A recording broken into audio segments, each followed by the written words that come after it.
Ahojte, rozhodla som sa, že vystúpim z podcastov a budem nahrávať takto videá s tvárou.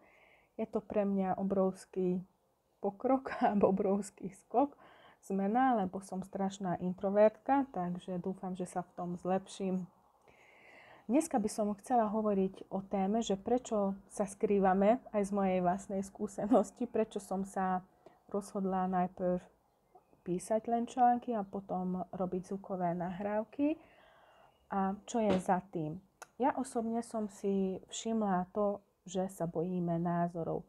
Čo na mňa povedia ľudia, aké dostanem komenty. A čo som si ešte všimla, že ak nám v minulosti, ak sme mali také vzťahy, kde nám stále ubližovali, či je to už z detstva, môže to byť rodič, môže to byť učiteľ, hociaký dospelý človek nás stále kritizoval, tak v dospelosti sa bojíme názorov, bojíme sa konfrontácie a preto radšej ostávame v tieni. Ako viete, počujete aj na mojom hlase, mám maďarský prízvuk. Áno, moja babka z maminej strany pochádza z Maďarska, takže môj rodný jazyk, alebo ako som sa prvýkrát ozvala, bola maďarčina, ale celý život som žila na Slovensku, aj som chodila do slovenských škôl, ale ten prízvuk tam počuť. Takže pre Slovákov som Maďarka, pre Maďarov som Slovenka, takže nezapadám nikde ani do jedného národa. A veľmi často som dostávala aj komenty na to, že mám prízvuk. Je to mojou súčasťou, som na to hrdá, už som na tejto téme dlho pracovala a môžem ísť do Maďarska bez toho, aby som potrebovala tlmočníka.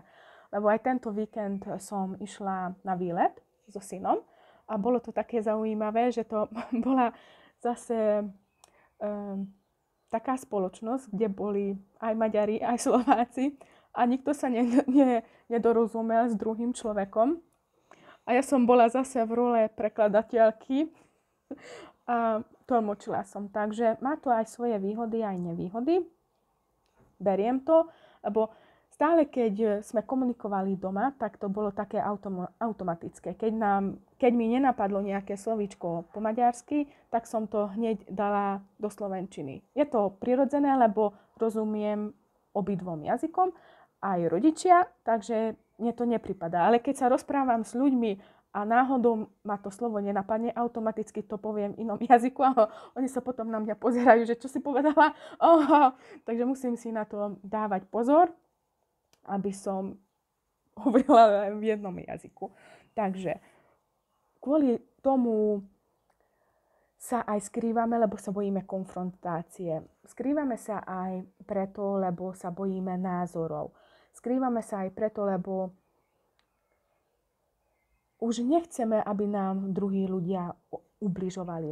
Lebo ja osobne, keď niekoho nemám rada, toho nesledujem. Keď sa od neho neviem niečo naučiť, nemám na to absolútne čas, aby som niekoho hejtovala. Sledujem len takých ľudí, alebo pozerám len také videá, kde sa môžem niečo naučiť, čo mi pridáva. S čím nesúhlasím, v poriadku, nechám to tak. Ale veľmi často som si všimla, že ľudia sa vyžívajú v tom a využívajú sociálne siete na to, aby toho druhého ponížili, aby mu povedali, že nie je dosť dobrý, že by sa mal zmeniť. A včera som čítala zase príspevok, to bol na Instagrame, kde ženy ubližovali ženám a je to veľmi smutné, že človek potrebuje ventilovať svoj hnev na tom druhom, že chce ho ponížiť, chce ho zosmiešniť tým, že mu ukazuje alebo ho kritizuje. Lebo musíme si uvedomiť, že každý z nás má názor. A ja mám názor na mnoho vecí. Ale keď sa ma nepýtajú, tak ja nedávam svoj názor. A keď sa ma pýtajú, tak toto potom je už rada. A je to také zvláštne, musíme to prijať, ale určite si poviete, že každý to môže komentovať, ale ja môžem nastaviť také hranice, keď je to moja sociálna sieť a dávam nejaké pravidlá, napríklad aj v skupine na Facebooku, aby sme navzájom pekne komunikovali, aby sme sa tu navzájom neurážali, nezosmiešňovali, nevysmievali sa tomu druhému, lebo každý je na určitej ceste seba rozvoja. Niekto je začiatočník, niekto sa ešte len orientuje, zbiera informácie, niekto už pozná svoj problém a hľadá na to riešenie a nie je v poriadku, alebo ja si myslím, že nie je v poriadku, ak sa tomu druhému vysmievame alebo ho ponižujeme. Takže aj to môže byť dôvodom prečo sa skrývame alebo prečo sa nechceme ukázať. Potom hlavným dôvodom, čo som si ja všimla, je aj to, že keď sme mali veľmi zlé vzťahy, keď nás zneužívali alebo keď nás obmedzovali a vydávame sa na cestu seba rozvoja, je to o tom, aby sme znovu samých seba spoznali, aby som konečne vedela, čo chcem ja, aké mám hranice, čo mám rada, čo nemám rada.